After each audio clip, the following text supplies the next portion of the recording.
السلام علیکم ورحمۃ اللہ وبرکاتہ۔ الحمد للہ والصلاة والسلام علی رسول اللہ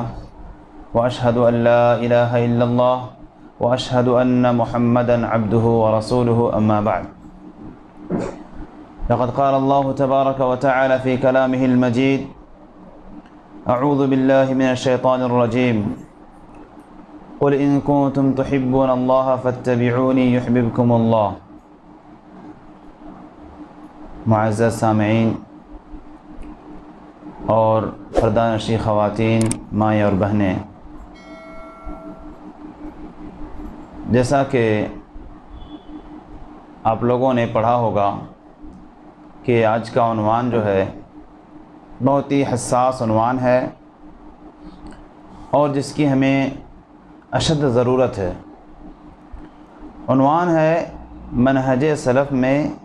اتباع یا تقلید۔ اس عنوان کا جو سبب ہے وہ یہ ہے کہ ہر کوئی یہ سمجھتا ہے کہ میں ہی حق پر ہوں، اسی لیے اللہ تعالیٰ نے ایک جگہ قرآن مجید کے اندر فرمایا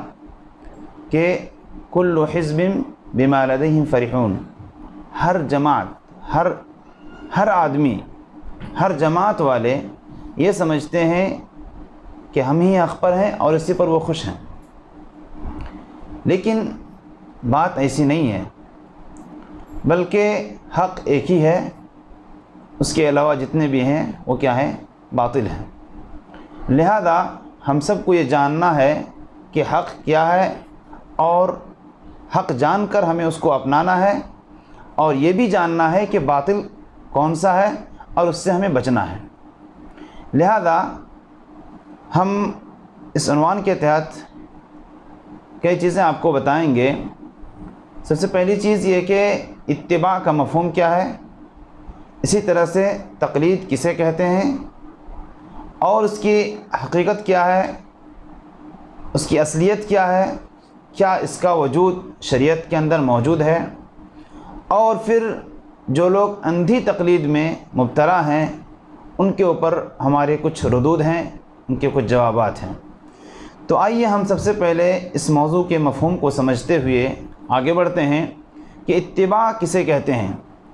اتباع کہتے ہیں کہ السیر فی الاثر،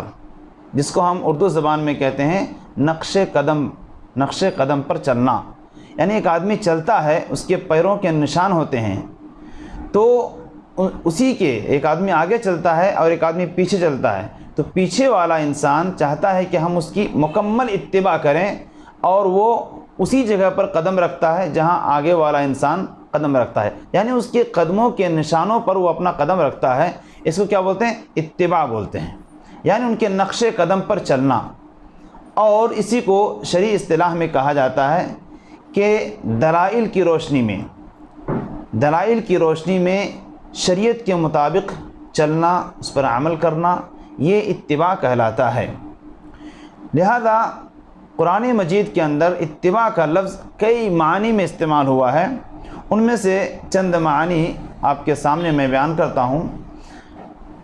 ایک معنی اتباع کا قرآن مجید کے اندر اللہ رب العالمین نے استعمال کیا کہ ساتھ ساتھ چلنا، اور یہ چیز ہم پاتے ہیں قرآن مجید کے اندر موسیٰ علیہ السلام کے واقعے کے اندر، کہ جب اللہ رب العالمین نے موسیٰ علیہ السلام کو خضر کے پاس بھیجا کہ جاؤ ان کے پاس دیکھو ان کے پاس کون سا علم ہے، تو کیا کہا؟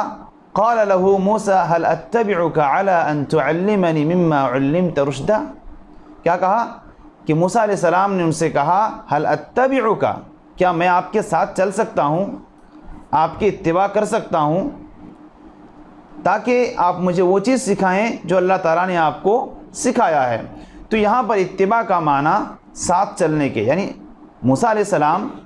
خضر سے کیا کر رہے ہیں؟ ساتھ چلنے کی اجازت مانگ رہے ہیں۔ لہذا پتہ یہ چلا کہ اتباع کا معنی ساتھ چلنے کے ہیں۔ اسی طرح سے قرآن مجید کے اندر اتباع کا ایک معنی اقتداء، پیروی کرنا، نقش قدم پر چلنا، اس کے معنی میں بھی استعمال ہوا ہے، جیسا کہ اللہ رب العالمین نے فرمایا اتبعوا من لا يسألكم اجرا، بات مان لو، پیروی کر لو، اطاعت کر لو اس شخص کی جو اپنی دعوت پر، اپنی تبلیغ پر وہ اجر نہیں مانگتا تم سے، وہ تم سے کوئی اجر معاوضہ نہیں مانگتا ہے، فری میں وہ دعوت دے رہے ہیں، ان کی بات مان لو۔ لہذا یہاں پر اقتداء، پیروی ان معنی میں استعمال ہوا ہے۔ اسی طرح سے اتباع کا ایک معنی ثابت قدم رہنا، اس پر بھی استعمال ہوا ہے۔ لہذا چنانچہ اللہ رب العالمین نے فرمایا ثم اوحینا الیک ان اتبع ملت ابراہیم حنیفا، کہ ہم نے آپ کی طرف وحی کی، اس بات کی کہ آپ کیا کریں، اتباع کریں ملت ابراہیم، یعنی دین ابراہیمی کی اتباع کریں۔ تو یہاں پر اس کا معنی استقامت اور ثابت قدمی کے ہیں، اور یہ تو اتباع کے معنی ہوئے جو ہم نے سمجھا اور سمجھنے کی کوشش کی مختصر چند دلائل کی روشنی میں۔ اللہ رب العالمین نے ہم سب کو اتباع کرنے کا حکم دیا ہے، اور شروع میں ہم نے یہ جانا کہ اتباع کا معنی ہوتا ہے دلائل کی روشنی میں شریعت کے مطابق چلنا، اس کو اتباع کہتے ہیں۔ لہٰذا اس معنی کو آپ ذہن میں رکھیں اور اس کو ذہن میں رکھتے ہوئے چلیں تاکہ موضوع کو اگلے حصے میں سمجھنے کے لیے آسانی ہو۔ چنانچہ اللہ رب العالمین نے اس امت کو اتباع کرنے کا حکم دیتے ہوئے فرمایا کہ قل ان کنتم تحبون اللہ فاتبعونی یحببکم اللہ، اور یہ آیت ایک اصول پر قائم ہے، ایک قاعدے پر قائم ہے۔ وہ قاعدہ کیا ہے کہ ہر کوئی یہ دعویٰ کرتا ہے کہ ہم اللہ سے محبت کرتے ہیں، ہم اللہ سے محبت کرتے ہیں، مطلب یہ ہے کہ ہم صحیح دین پر قائم ہیں، ہم اللہ سے محبت کرتے ہیں۔ یہاں تک کہ منافقین نے بھی یہی کہا کہ ہم اللہ سے محبت کرتے ہیں۔ تو اللہ رب العالمین نے ایک گراؤنڈ لگا دیا، ایک ان کے لیے ایک قاعدہ بنا دیا کہ ٹھیک ہے، کیونکہ محبت دیکھنے والی چیز نہیں ہے،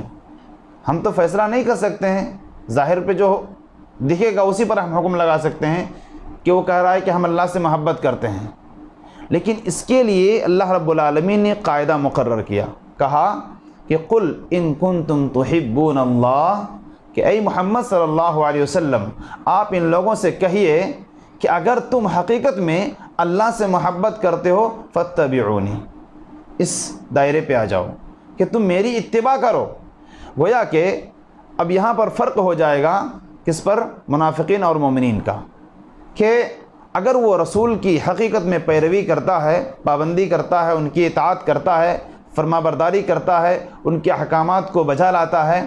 تو پتہ چلے گا کہ حقیقت میں یہ اللہ سے محبت کرنے والا ہے۔ ورنہ ہم دیکھتے ہیں بہت سارے لوگ دعوے تو کرتے ہیں، لیکن رسول کی بات، رسول کے احکام جب آتے ہیں تو وہ منہ موڑ لیتا ہے۔ اسی لیے کسی شاعر نے ایک بڑا خوبصورت جملہ کہا ہے کہ رسول کا نام سنتے ہی جھوم جاتے ہیں، رسول کا فرمان سنتے ہی گھوم جاتے ہیں۔ تو یہ مسئلہ ہے۔ لہٰذا اصل اللہ سے محبت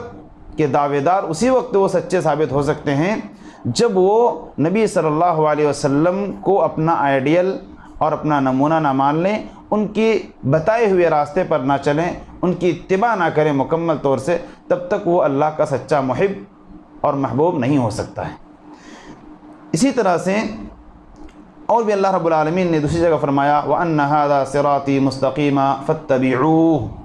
کہ یہی سیدھا راستہ ہے، لہٰذا اسی کی اتباع کرو۔ تو ان تمام دلائل کی روشنی میں ہمارے سامنے یہ بات آئی کہ اتباع کسے کہتے ہیں، یعنی دلائل کی روشنی میں شریعت کے مطابق چلنا، اس کو اتباع کہا جاتا ہے۔ ایک چیز یہاں پر آتی ہے کہ بہت سارے لوگ بولتے ہیں کہ ہمارے باپ دادا ایسے ایسے کرتے آ رہے ہیں اس لیے ہم لوگ کر رہے ہیں۔ تو اس چیز کا دو رخ ہو سکتا ہے، ایک تو ہوتا ہے اتباع کا رخ اور ایک ہوتا ہے تقلید کا رخ۔ اتباع کا رخ کیا ہے کہ ان کے باپ دادا میں اگر ایسے لوگ ہیں واقعی پرہیزگار تھے، نیک تھے، صالح تھے، اور وہ کہتا ہے کہ میں اپنے باپ دادا کے راستے پر ہوں، تو دیکھا جائے گا کہ ان کے باپ دادا کیسے لوگ تھے۔ کیونکہ جو لوگ اندھی تقلید کرتے ہیں، جو لوگ دلائل کو نہیں مانتے بلکہ اپنے آبا و اجداد کو مقدم رکھتے ہیں ہر جگہ پر، وہ بھی یہ بات کہتے ہیں۔ اس لیے ہمیں یہ پرکھنا ہے۔ دیکھیے قرآن مجید کے اندر اللہ رب العالمین نے یوسف علیہ السلام کے بات کو نقل کرتے ہوئے جو فرمایا، یوسف علیہ السلام نے کیا کہا تھا کہ واتبعت ملت آبائی ابراہیم و اسحاق و یعقوب۔ یوسف علیہ السلام نے یہ بات کہی تھی کیا کہ میں نے اتباع کی، کس چیز کی؟ ملت آبائی، اپنے باپ دادا کی۔ آبا یہ ابن کی جمع ہے جو عربی میں آتی ہے، جو باپ دادا کے معنی میں آتی ہے، کہ میں نے اتباع کی کس کی؟ اپنے باپ دادا کی۔ کون تھے میرے باپ دادا؟ ابراہیم، اسحاق، یعقوب۔ یہ لوگ کون تھے؟ انبیاء تھے۔ تو یوسف علیہ السلام نے جو یہاں پر اپنے باپ دادا کی طرف اشارہ کیا تو دیکھنا ہے کہ ان کے باپ دادا کون تھے؟ انبیاء تھے، بلکہ خلیل اللہ تھے۔ تو اس سے یہ ہمیں پتہ چل گیا کہ ان کے باپ دادا انبیاء تھے، رسول تھے، لہٰذا ان کے آبا و اجداد کہنے میں کوئی حرج نہیں ہے، کیونکہ وہ سب کے سب حق پر تھے، لہٰذا وہ انہی کے راستے پر ہیں، لہٰذا یہ بھی حق پر ہیں۔ لیکن وہیں پر ایک دوسرا رخ جو تقلید کا آتا ہے وہ ہم آگے انشاءاللہ بیان کریں گے۔ اس سے پہلے ہمیں یہ سمجھنا ہے کہ تقلید کسے کہتے ہیں، جو میرے موضوع کا دوسرا رخ ہے کہ اتباع اور تقلید، کہ منہج سلف میں اتباع ہے یا تقلید ہے۔ تو اتباع کا مفہوم ہم نے مختصر طور پر سمجھا۔ اب آئیے تقلید کسے کہتے ہیں۔ شیخ الاسلام ابن تیمیہ رحمۃ اللہ علیہ اس ضمن میں فرماتے ہیں کہ ہوا قبول قول الغیر بغیر الحجہ، کہ کسی غیر کی بات، کسی دوسرے کی بات کو بغیر دلیل کے مان لینا، قبول کر لینا، یہ کیا ہے؟ تقلید ہے۔ بغیر دلیل کے، ان کے پاس کوئی دلیل نہیں ہے لیکن پھر بھی یہ کہا جائے کہ یہی حق پر ہیں، انہی کی بات مانی جائے، تو یہ ہو گیا تقلید کا معنی۔ اس کی دلیل کیا ہے؟ اللہ رب العالمین نے فرمایا یہ کفار کے تعلق سے کہ وَإِذَا قِيلَ لَهُمُ اتَّبِعُوا مَا أَنزَلَ اللَّهُ، کتنی واضح آیت ہے، دیکھیے کہ اللہ رب العالمین نے کہا وَإِذَا قِيلَ لَهُمُ اتَّبِعُوا مَا أَنزَلَ اللَّهُ، جب ان سے کہا جاتا ہے اتبعوا، اتباع کرو اس چیز کی جو اللہ تعالیٰ نازل کر رہا ہے، کیا کہتے ہیں؟ وہی بات کہتے ہیں جو ہم میں سے بہت سارے مسلمان بھی آج کہتے ہیں۔ کیا کہتے ہیں؟ قالوا بل نتبع ما الفینا علیہ آباءنا، ہم تو اتباع کرنے والے نہیں ہیں، بلکہ ہم تو اسی پر اکتفا کریں گے، بلکہ ہم ان کی اتباع کریں گے جس چیز کو ہم نے اپنے آبا و اجداد پر پایا۔ تو گویا کہ اس چیز کی طرف ان کو بلایا جاتا ہے جس کو اللہ تعالیٰ نازل کر رہا ہے، یعنی قرآن کی اتباع کرو، قرآن میں جو احکامات ہیں اس کو مانو، اس چیز کی طرف ان کو بلایا جاتا ہے تو ان کا جواب کیا ہوتا ہے کہ نہیں، ہم وہ ماننے والے نہیں ہیں، ہم تو وہی مانیں گے جو ہم نے اپنے آبا و اجداد سے پایا ہے، یعنی بت پرستی ہم چھوڑنے والے نہیں ہیں۔ لہٰذا یہ بات ان لوگوں کے تعلق سے ہے جو لوگ بت پرستی کرتے تھے، لیکن آج ہم میں سے وہ لوگ یہ بات کر رہے ہیں جو 5 وقت نمازیں پڑھتے ہیں، روزے رکھتے ہیں، دیگر نیک اعمال کرتے ہیں، ان کی زبان سے بھی اس طرح کی باتیں آتی ہے کہ جب ان کے سامنے حدیث پیش کی جائے تو وہ اقوال ائمہ پیش کرتے ہیں، ان کے سامنے جب آیت پیش کرتے ہیں تو وہ ائمہ کی تفسیر پیش کرتے ہیں جو کہ احادیث سے ٹکراتے ہیں، قرآنی آیات سے ٹکراتے ہیں، اور کہتے ہیں کہ نہیں، ہمیں مت سمجھاؤ، ہم اسی پر قائم ہیں، ہمارے بزرگ نے یہ کہا، ہمارے امام نے یہ کہا، ہمارے اس نے یہ کہا۔ اس طرح کی باتیں حجت بنا کر پیش کی جاتی ہیں۔ اب آئیے ہم اور آگے بڑھتے ہیں کہ چونکہ یہ اس وقت ہوتا ہے کہ ہم کسی کے قول کو آگے بڑھاتے ہیں یا آگے رکھتے ہیں، یہ اس وقت ہوتا ہے جب ایک تصور ہمارے ذہن میں آتا ہے کہ نہیں، یہ اتنے بڑے امام ہیں، یہ اتنے بڑے عالم ہیں، ان سے بھلا غلطی کیسے ہو سکتی ہے، ان سے بھلا غلطی کیسے ہو سکتی ہے۔ تو جب یہ تصور اپنے ذہن میں بیٹھ جاتا ہے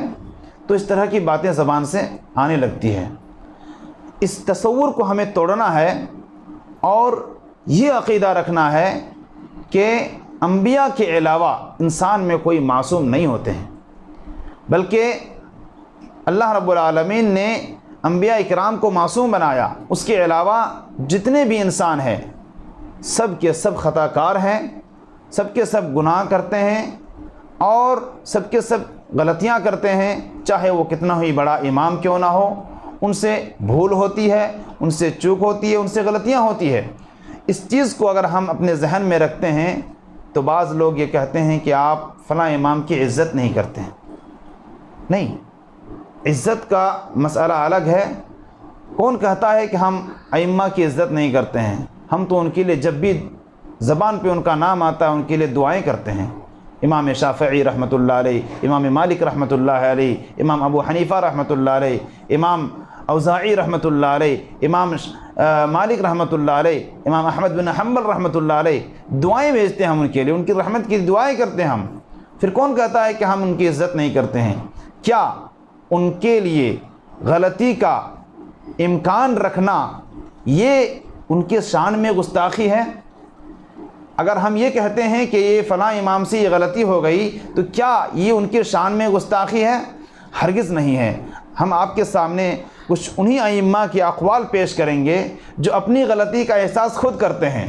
اور اپنی لوگوں کو اس چیز کی توجہ بھی دلاتے ہیں کہ مجھ سے اگر کوئی غلطی ہو جائے تو وہ میری نہیں، اور اگر مجھ سے کوئی غلطی ہو جاتی ہے تو میری غلطی سمجھو اور اس کے خلاف اگر کوئی حدیث آتی ہے تو اسی کو صحیح سمجھو۔ تو اس سے قبل شیخ الاسلام ابن تیمیہ رحمۃ اللہ علیہ اسی تعلق سے ایک بالکل واضح بات یہ کہتے ہیں کہ القاعدۃ الکلیہ فی ھذا الا نعتقد ان احدا معصوم بعد النبی بل الخلفاء وغیر الخلفاء یجوز علیہم الخطا والذنوب۔ کہتے ہیں کہ ایک قاعدہ کلیہ ہے کہ انبیاء کے بعد کوئی بھی معصوم نہیں ہے، حتیٰ کہ خلفائے راشدین ہو، صحابہ کرام ہو یا ان کے علاوہ کوئی بھی ہو، کتنوں بڑے امام ہو، کیا ہوتے ہیں؟ یجوز علیہم الخطا، ان سے خطا ہو سکتی ہے، ان سے گناہ ہو سکتا ہے جو انسانی طور پر ہوتے ہیں۔ لیکن کیا ہوتا ہے؟ قد یتوبون، کبھی کبھی وہ کیا ہوتے ہیں؟ غلطی کا احساس ہوتا ہے، توبہ کر لیتے ہیں، یا تو پھر کبھی کبھی ان کے گناہ ان کی دوسری نیکیوں کے بدولت مٹ جاتی ہیں، یا کبھی کبھی ایسا ہوتا ہے ان پر مصیبتیں آتی ہیں، اللہ تعالیٰ مصیبتوں سے ان کے گناہ مٹا دیتے ہیں، یا کسی اور سبب سے ان کے گناہ اللہ تبارک و تعالیٰ مٹا دیتا ہے۔ یہ حال ہے تمام انسانوں کا، کہ اس سے ہمیں یہ پتہ چلتا ہے کہ انبیاء کے بعد کسی کا بھی قول، کسی کی بھی بات حرف اخیر نہیں ہے، بلکہ اس کے بعد میں بھی غلطی آ سکتی ہے، ان کے فتویٰ میں بھی غلطی آ سکتی ہے۔ اس چیز کو ہمیں اپنے ذہن میں رکھنا ہے۔ مزید فرماتے ہیں شیخ الاسلام ابن تیمیہ رحمۃ اللہ علیہ، اما الاعتقاد فلا یؤخذ عنی ولا عمن هو اکبر منی بل یؤخذ عن اللہ ورسولہ۔ کہتے ہیں کہ اعتقاد یعنی کسی بھی چیز کو دل سے ماننا، اعتقاد رکھنا، صحیح اور غلط سمجھنا، تو یہ اعتقاد جو ہے یہ فلا یؤخذ عنی، مجھ سے نہ لیا جائے۔ شیخ الاسلام ابن تیمیہ رحمۃ اللہ علیہ کتنے بڑے عالم، کیا کہتے ہیں اپنے بارے میں کہ یہ نہ سمجھو کہ تم لوگ مجھ سے یہ عقیدہ حاصل کر رہے ہو،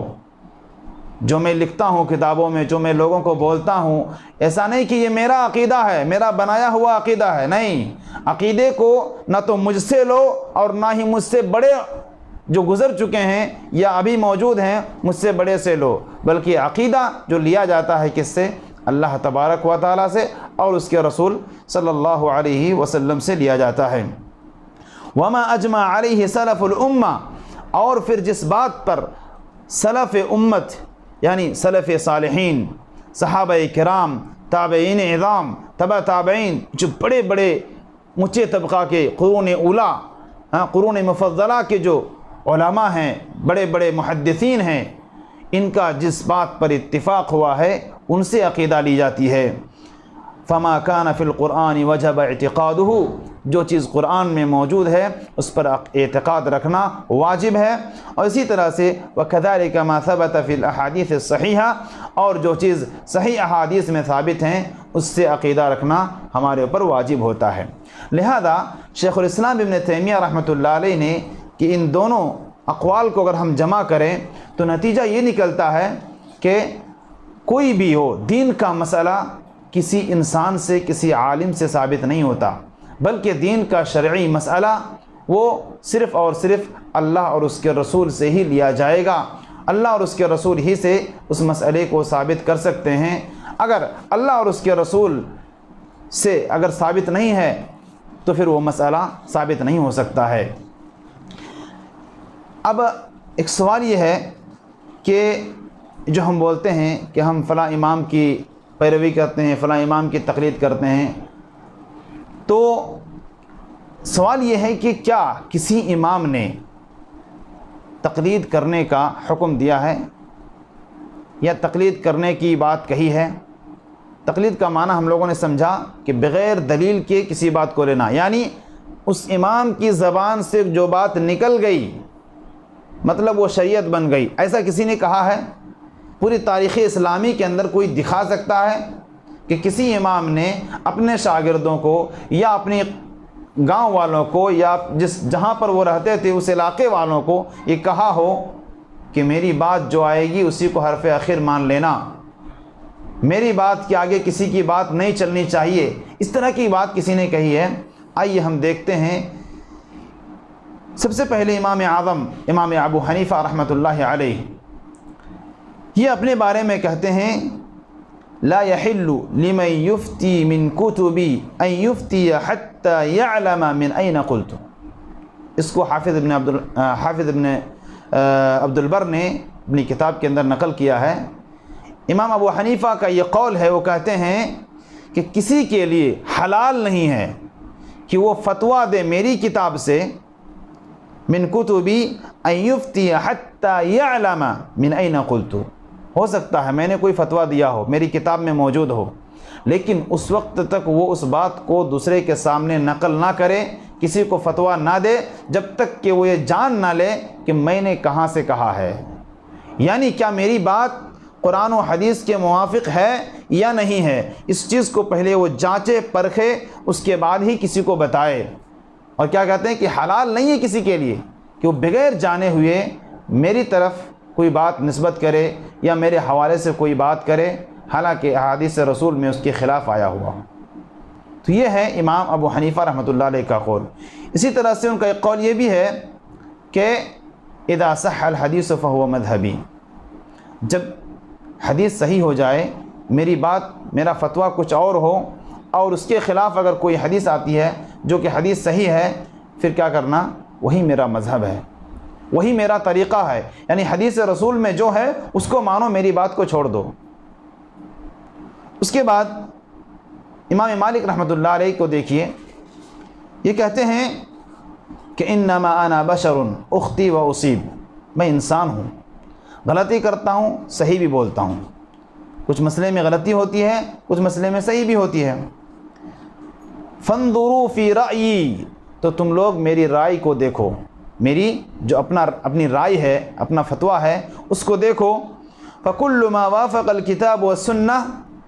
تو جو بھی میری بات کتاب و سنت سے مل جائے، میچ کر جائے، فخذوہ، تو اسے لے لو۔ وکل ما لم یوافق الکتاب والسنہ فاترکوہ، بالکل کلیئر ہے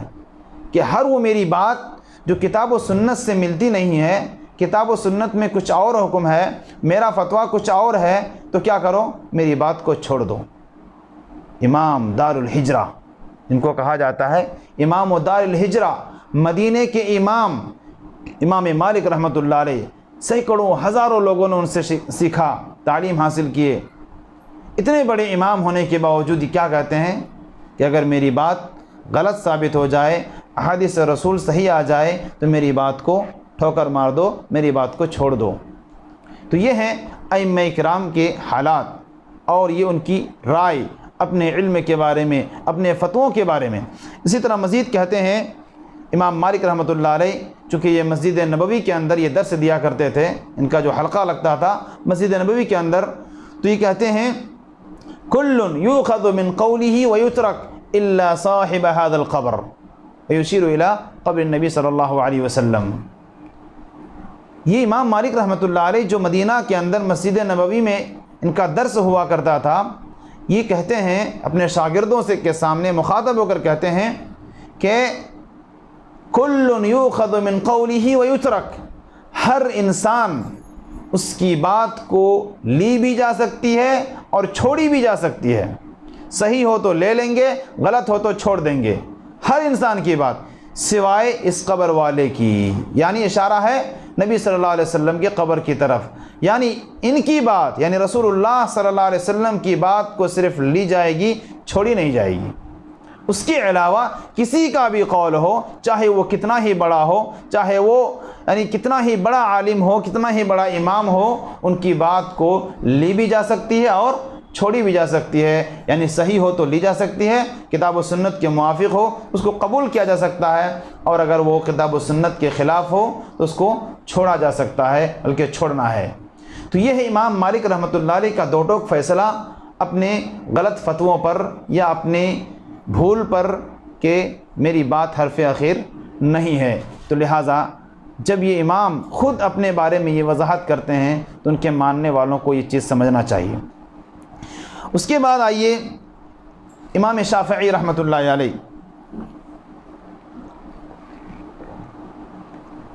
امام شافعی رحمۃ اللہ علیہ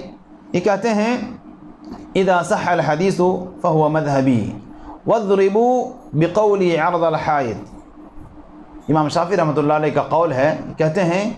کہ جب کوئی حدیث صحیح آ جائے تو وہی میرا مذہب ہے، اور میرا قول جو ہے اس کو کیا کرو، دیوار پر مار دو۔ اس کی حکمت یہ بتائی جاتی ہے دیوار پر مارنے کی، مثال کے طور پر ایک کوئی ایپل ہے، اس کو اگر ایسے ہی پھینک دیں گے تو کوئی پاگل ہوگا جس کو عقل نہیں ہے یا جانور کوئی کھا سکتے ہیں اس کو اٹھا کر۔ اگر سڑا ہوا ایپل اگر ہم پھینک دیتے ہیں راستے میں تو کوئی اس کو اٹھا کر کھا سکتا ہے، لیکن اسی کو جب ہم مار کر اس کو چور چور کر دیں گے وہ کسی لائق نہیں رہتا ہے، اس کو کوئی اٹھا بھی نہیں سکتا ہے۔ اور تو دیکھیے امام شافعی رحمۃ اللہ علیہ کس قدر یہ وضاحت کے ساتھ بیان کرتے ہیں کہ جب کوئی حدیث صحیح آ جائے تو وہی میرا مذہب ہے، اور میرے قول کو دیوار پر مار کر چور چور کر دو، اب اس کو کوئی اٹھانا نہیں۔ یہ ہے امام شافعی رحمۃ اللہ علیہ کا موقف اپنے یعنی اپنے فتووں پر جو کہ احادیث کے مخالف ہیں۔ اسی طرح سے امام شافعی رحمۃ اللہ علیہ مزید یہ کہتے ہیں کہ اذا وجدتم فی کتابی خلاف سنت رسول اللہ صلی اللہ علیہ وسلم فقولوا بسنت رسول اللہ ودعوا ما قلت، کہ جب تم میری کسی بھی کتاب میں، دیکھیے یہ گویا کہ اپنی قیامت تک کے لیے انہوں نے یہ بتا دیا، جب تک میری کتاب دنیا کے اندر موجود رہے گی اور کسی بھی کتاب میں تم یہ پالو کہ میرا قول، میرا کوئی بھی قول، میری کوئی بھی بات، میرا کوئی بھی فتویٰ اگر سنت رسول کے خلاف ہے تو سنت رسول کو لے لو، میرے قول کو چھوڑ دو۔ تو گویا کہ آج اگر ہم دیکھیں امام شافعی رحمۃ اللہ علیہ کی جتنی بھی کتابیں، تو اس کے اندر اگر ہم دیکھیں، اگر ہم پاتے ہیں کہ کوئی فتویٰ، کوئی مسئلہ احادیث سے ٹکراتا ہے، قرآنی آیات کے خلاف جاتا ہے، تو ایسی صورت میں ہمیں یہ نہیں کہنا چاہیے کہ یہ ہمارے امام کا قول ہے لہٰذا اسی کو ہم مانیں گے، سنت رسول کو بازو میں رکھیں گے۔ اگر یہ کوئی کہتا ہے تو وہ بڑا خطرے میں آتا ہے، انشاءاللہ کیا خطرہ ہے اور کس پریشانی میں مبتلا ہوتا ہے آگے ہم اس کو بیان کریں گے تقلید کے نقصانات پر۔ اسی طرح سے اور ایک جگہ امام شافعی رحمۃ اللہ علیہ نے یہ بھی کہا کہ اگر تم کوئی بھی میرا قول پالو جس میں میرا قول سنت کے مخالف ہے، احادیث کے مخالف ہے، تو سمجھ لو کہ اس وقت میرا عقل میرے پاس نہیں تھا، یعنی میں پاگل تھا اس وقت، اور پاگل پنی کی حالت میں میں نے یہ کہا ہے۔ کتنی بڑی بات ہے، اس قدر وضاحت کے ساتھ یہ بیان کرتے ہیں کہ میرا مذہب کیا ہے، میرا مسلک کیا ہے، میرا طریقہ کیا ہے۔ لیکن افسوس کے لوگوں نے ان ائمہ جو لوگ یہ کہتے ہیں کہ ہم ائمہ کا احترام کرتے ہیں، وہ خود اس احترام سے پرے ہیں، اس احترام سے بہت دور ہیں، کیونکہ وہ اپنے امام کی بات ہی کو نہیں مانتے۔ اس کے بعد دیکھیے امام احمد بن حنبل رحمۃ اللہ علیہ وہ بیان کرتے ہیں کہ وہ بالکل اور بھی وضاحت کے ساتھ یہ بیان کرتے ہیں، لا تقلدنی ولا تقلد مالکا ولا الشافعی ولا الاوزاعی ولا الثوری وخذ من حیث اخذوا، کہتے ہیں کہ نہ تو میری تقلید کرو، میری ہر بات کو مت مانو، ولا مالکا ولا الشافعی ولا الاوزاعی ولا الثوری، نہ تو امام اوزاعی کی بات مانو، نہ امام شافعی کی بات مانو، اور نہ ہی یعنی ان کی تقلید مت کرو، اور نہ ہی مالک کی، نہ ہی ثوری کی، بلکہ کیا کرو، خود من حیث اخذوا، وہیں سے لو جہاں سے ان لوگوں نے لیا ہے۔ ان لوگوں نے کہاں سے لیا ہے؟ ظاہر سی بات ہے سنت رسول سے اور کتاب اللہ سے لیا ہے، لہذا تم ان کی تقلید مت کرو، ان کی پیروی مت کرو، بلکہ انہوں نے جہاں جس کی پیروی کی ہے اس کی تم پیروی کرو، اس کی تم اتباع کرو۔ اس کے بعد امام احمد بن حنبل رحمۃ اللہ علیہ مزید یہ کہتے ہیں کہ رأی الاوزاعی ورأی مالک ورأی ابی حنیفہ کلہ رأی وہو عندی سواء وانما الحجۃ فی الآثار، کہتے ہیں کہ امام اوزاعی ہو یا امام مالک ہو یا امام ابو حنیفہ ہو یا کوئی بھی امام ہو، ان سب کی رائے محض ایک رائے ہے، اور وہ میرے نزدیک سب برابر ہے، سب میرے نزدیک برابر ہے، کسی کو کسی پر کوئی فضیلت نہیں ہے، کیونکہ وہ ان کی رائے ہے، ذاتی رائے ہے، وہ کوئی قرآن اور حدیث نہیں ہے بلکہ ان کی ذاتی رائے ہے، لہذا یہ سب کے سب میرے نزدیک برابر ہیں۔ پھر کیا کرو، وَإِنَّمَا الْحُجَّةُ فِي الْآثَارِ، دلیل بنتی ہے آثار سے، آثار کہتے ہیں احادیث کو، لہذا اگر دلیل دینا ہو تو آثار پیش کرو، احادیث پیش کرو، قرآنی آیات پیش کرو۔ لہذا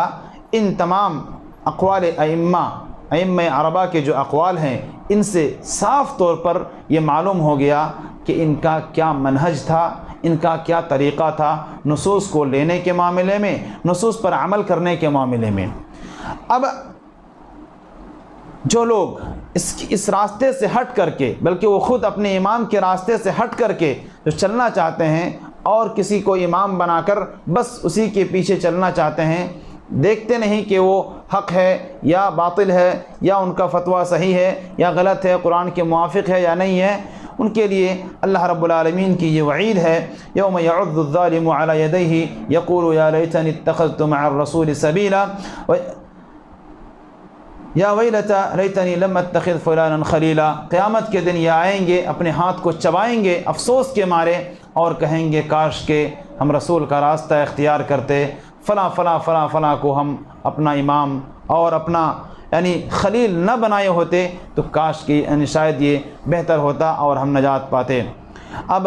آخری شک ہمارے پاس رہ گیا ہے، وہ ہے کہ جو لوگ اس تقلیدی راستے پر ہیں، اتباع کے راستے سے ہٹ کر تقلیدی راستے پر ہیں، وہ خود تناقض کے شکار ہیں، وہ خود یعنی اپنے جو موقف ہے ان کا، جو اپنا ان کا منہج ہے، اس منہج سے خود وہ ہٹے ہوئے ہیں، بس دعوے دار ہیں کہ ہم فلاں امام کے متبع ہیں، فلاں امام کے پیروکار ہیں، لیکن حقیقت کچھ ایسی نہیں ہے۔ آئیے ہم دیکھتے ہیں کہ کیوں ایسی حقیقت نہیں ہے۔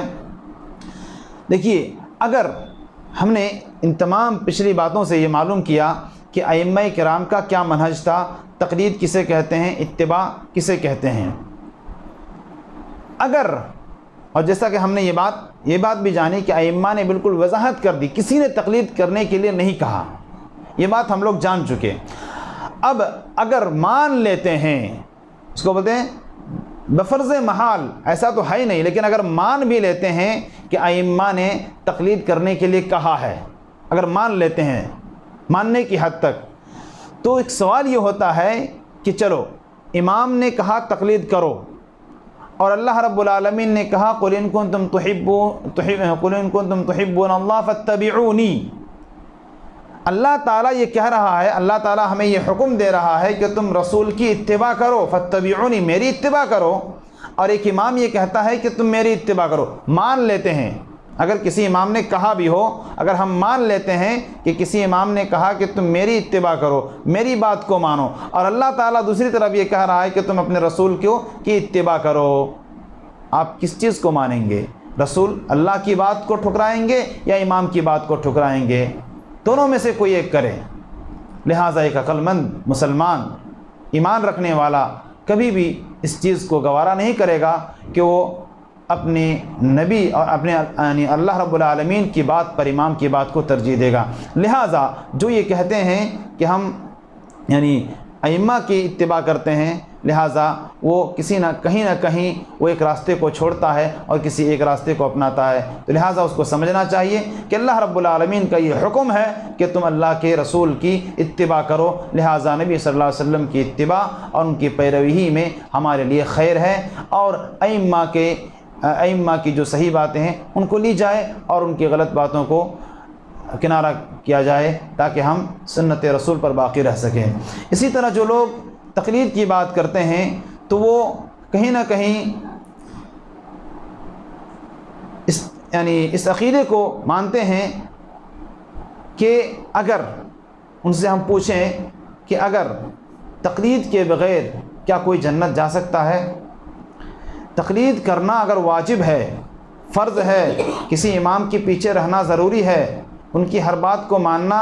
جنت جانے کا سبب ہے، تو ہم ان سے پوچھیں کہ کیا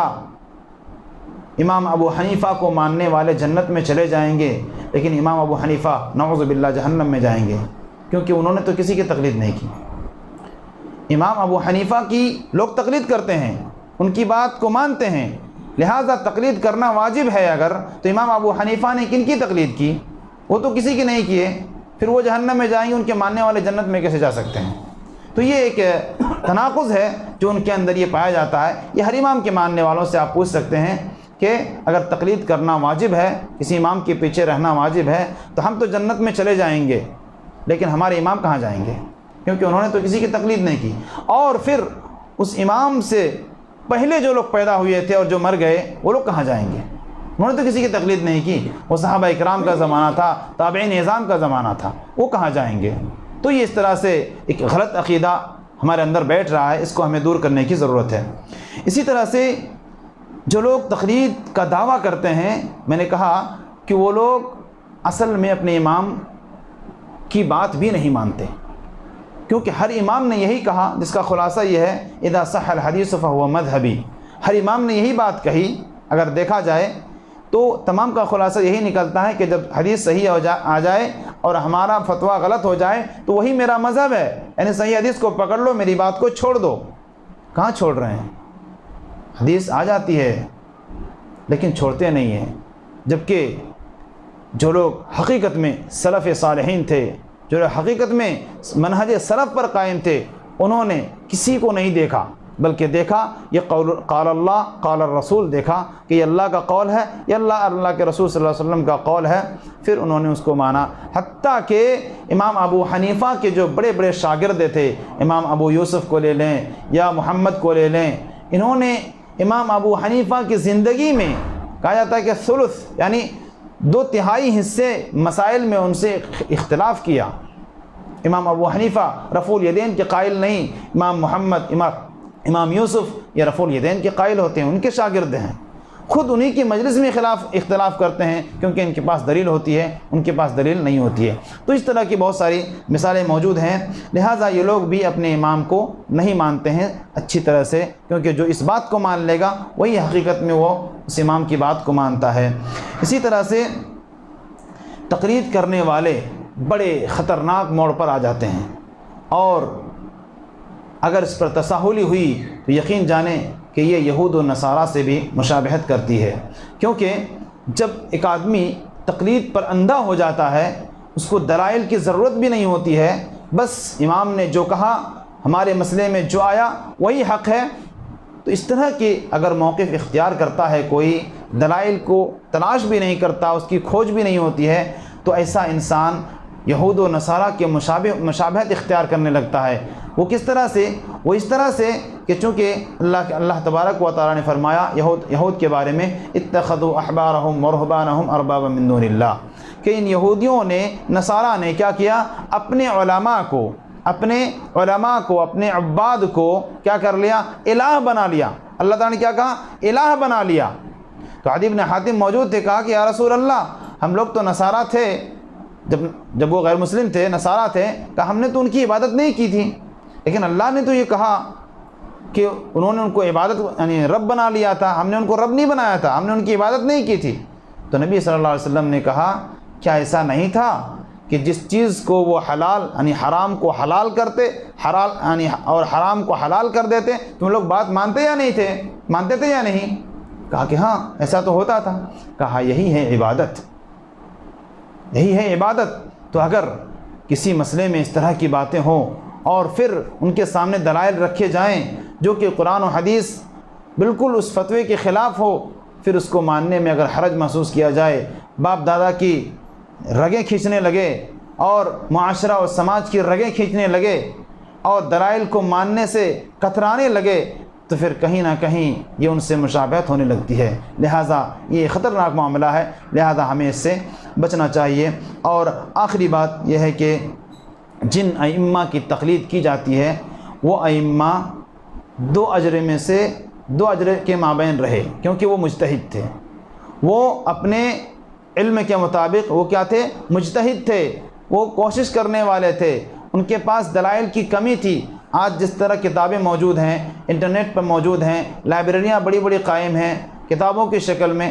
ہر طرح کی سہولیات موجود ہیں، لیکن وہ زمانہ اس طرح کے ڈیولپمنٹ زمانہ نہیں تھا، بلکہ ان کو ایک ایک حدیث کے لیے مہینوں کا سفر کرنا پڑتا تھا۔ تو جس قدر ان کے پاس دلائل جمع ہوئے، جس قدر ان کے پاس احادیث موجود تھی، اسی حساب سے انہوں نے فتوے دیے۔ لہذا وہ مجتہد تھے، اور مجتہد کے بارے میں حدیث کے اندر بالکل واضح آیا ہوا ہے کہ وہ دو اجر کے مابین ہوتا ہے۔ اگر وہ کسی مسئلے پر، کسی فتوے پر، وہ دلائل کی روشنی میں جو بھی ان کے پاس دلیلیں ہیں اس کی روشنی میں اگر وہ فتویٰ دیتا ہے اور وہ صحیح ہوتا ہے، قرآن و حدیث کے مطابق ہوتا ہے، تو اس کو دو اجر ملتا ہے۔ اور اگر ان کا مسئلہ غلط بھی ہو جاتا ہے اور وہ کوشش کر کے اس کو یعنی مسئلے کو بتاتا ہے، تو اس کوشش کے بدلے میں اس کو ایک ثواب ضرور ملتا ہے۔ لہذا یہ ائمہ کرام مجتہد تھے، یہ دو اجر کے مابین رہے، لیکن اس کے ماننے والے جبکہ ان کے سامنے ہر قسم کی سہولیات موجود ہیں، ہر قسم کے دلائل موجود ہیں، اس کے باوجود اگر نہیں مانتے ہیں تو پھر وہ اپنے آپ کو ہلاک کر رہے ہیں۔ یہی انہی چند باتوں کے ساتھ میں اپنی بات کو ختم کرتا ہوں۔ لہٰذا خلاصہ کلام یہ ہے کہ منہج سلف جو ہے وہ اتباع کا منہج ہے، تقلید کا منہج ہرگز نہیں ہے، کیونکہ انہی سلف صالحین نے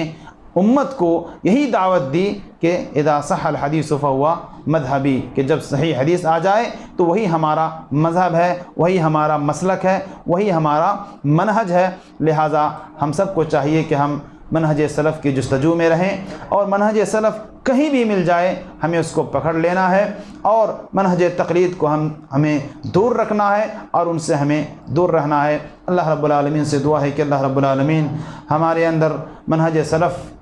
کی تلاش اور اس کی جستجو کی کوشش کرنے کی ہمیں توفیق عطا فرمائے، اور جب تک ہمیں زندہ رکھے منہج سلف پر قائم رکھے، اور اللہ رب العالمین جب تک ہمیں زندہ رکھے اسلام اور ایمان کی حالت میں رکھے، عقیدے کی درستگی فرمائے ہمارے اندر۔ اللہ رب العالمین توحید